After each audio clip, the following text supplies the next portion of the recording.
Hi, welcome to my YouTube channel. I'm going to be making a card using the Blue Knight Rubber Stamps new stamp called Take Shelter.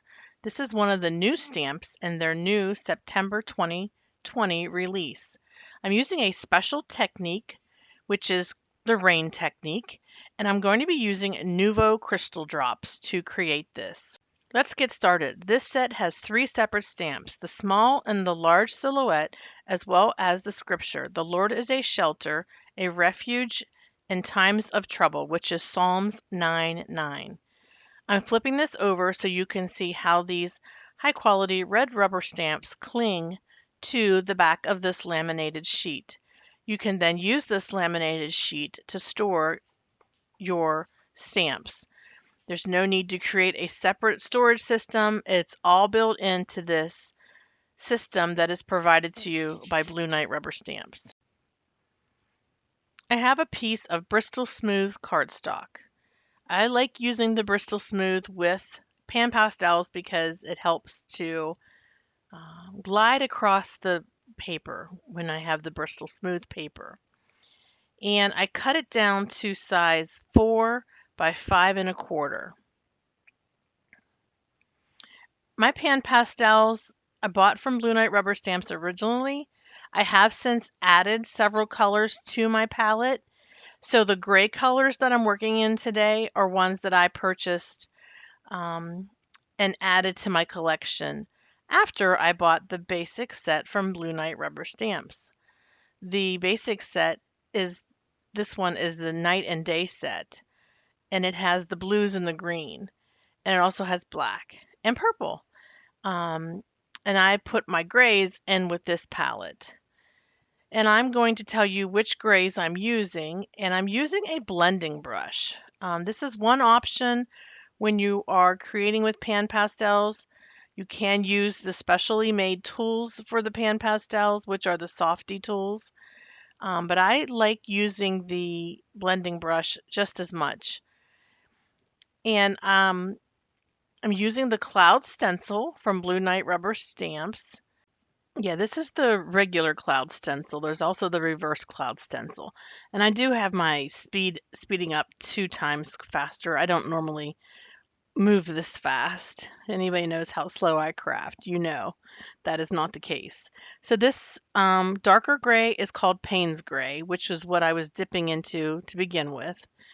And then now I am dipping into neutral gray. And then the lightest gray color is called neutral gray tint. So those are the colors that I'm using. Let's see. I think those are the three that I used.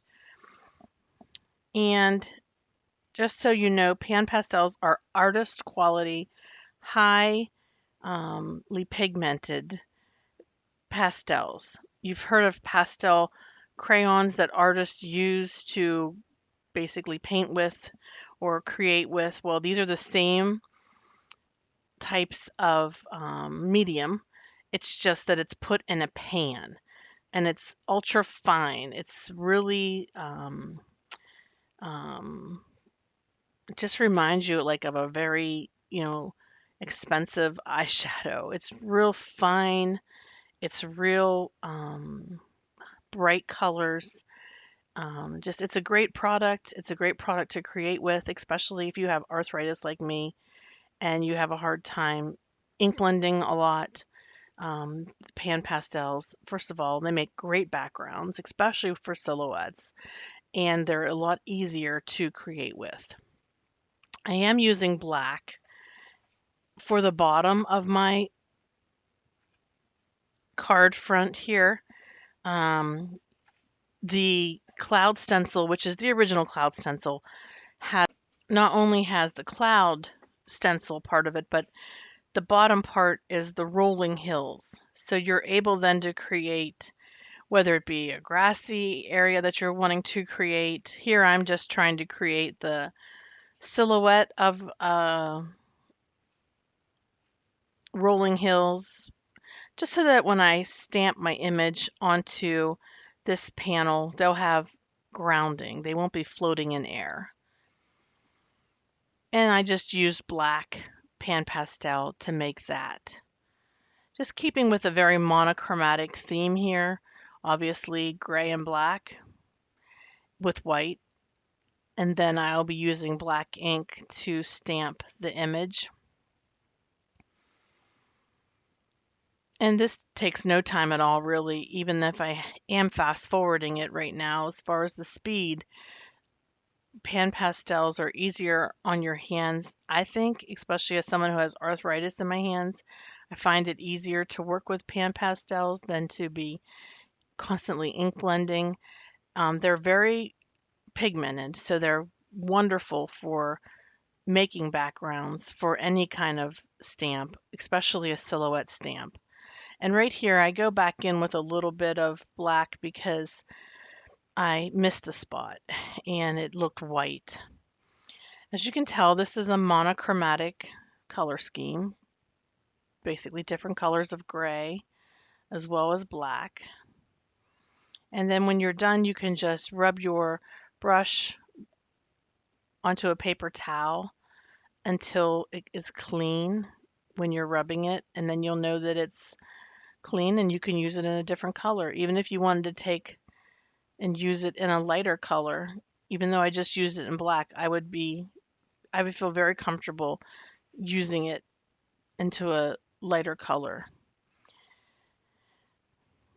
Now, with Blue Knight rubber stamps, as I said, they have two different palettes that they sell for pan pastels. There's the Day and Night, which is the one that has the blues, the purple, and the black. And then there's Night and Day, which has orange, yellow, magenta, red, and white. Both of them come with white. And that's a great way to get started with pan pastels. I'm just cleaning my cloud stencil here. This is really easy to clean. You just take a little bit of stamp cleaner or Windex or whatever, and you just rub it off with paper towel. So the Blue Knight rubber stamp palettes are great for you to use to get started with pan pastels. They also come with several blending tools. They're called softy blending tools. They're like on a stick, and they basically have a spongy top to them. And you can get started right away creating your pan pastel backgrounds. I've had my pan pastels for over a year and I've added just colors along the way. And Blue Knight Rubber Stamp also sells some colors individually aside from the ones that they sell on the palettes. So you want to check that out. I'll have that listed in my description box below so that you can check it out. The pan pastels on the Blue Knight Rubber Stamps website. I'm using VersaFine Clair Nocturne ink, and I'm using the Blue Knight Rubber Stamp pad holder. This is a magnetic ink pad handle. It uses a magnetic wood block and a plate that you stick to your ink pad, and it offers you the peace of mind knowing that you've got a good grip on your ink pad.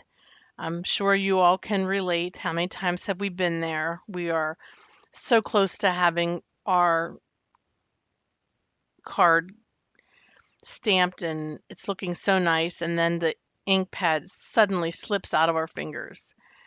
That's one of the things that this ink pad holder definitely helps prevent. So it's a great tool. Comes in two different sizes, one for regular size, which is what I have, fits the VersaFine Clair and many of your larger ink pads, like your Archival, your Memento, and then one that's a little bit smaller that fits the oval ink pads like Scrapbook.com or Catherine Pooler, which are the Catherine Pooler full size. All right, so I'm cleaning up my stamp. I'm going to next be able to move on to the next step, which is applying the rain. But before I do that, I'm going to grab a fantastic disposable ink brush, and with my VersaFine Nocturne Clair ink, I'm going to dab a little bit of this black ink onto my fantastic stick and just touch up. There's just one little spot that no matter how many times I stamped, I couldn't get that one little spot to be completely darkened in. And I know it's my table. I have a very wonky craft table, and it is uneven, so it probably is a result of that. All right, so I'm going to show you the flicking technique that I use to create this rain, and it looks very much like real rain. You're just going to take the tip of your Nuvo crystal drops, put it down on the paper, and flick. And it makes just really cool raindrops. And I'll do it on black paper so it's easier to see. It's really hard, I know, with my lighting and everything to see it on white paper. But yeah, you're just squeezing a tiny bit out and you're flicking. It doesn't take a lot. You don't have to squeeze hard. You just squeeze lightly and flick. And I'm trying to make my raindrops come at an angle to make it look more realistic. I'm sure you've been in a rainstorm before where it kind of rains at an angle. This is what I was thinking of when I saw this. And the image is adorable. It's got these two little kids, and the one's holding the umbrella for the other, and the one is holding a teddy bear. So super, super sweet. This is the larger of the two images, silhouettes that you'll get with this set. It's a great size. It fills up the front of my A2 card panel, but it still looks awesome, I think. And I'm going to grab my corner chomper, make the corners rounded. And I just want to remind you to please check this description box below for more information on Blue Knight rubber stamps and on how you can find their website and check out all the beautiful stamp sets that are available, especially the new ones that were just released in the beginning of September. They're just so beautiful. Lots to choose from no matter what your tastes are. Actually ended up just doing the corner rounder on the top corners. And once I have this adhered to my card base, my card is finished. I will have a still shot of the finished card for you at the end of this video. Thanks so much for tuning in today. Hope that you'll catch me again later on this month when I am going to be making another card for Blue Knight rubber stamp featuring the silhouette moose. Thanks everybody. Have a hopeful day. Bye-bye.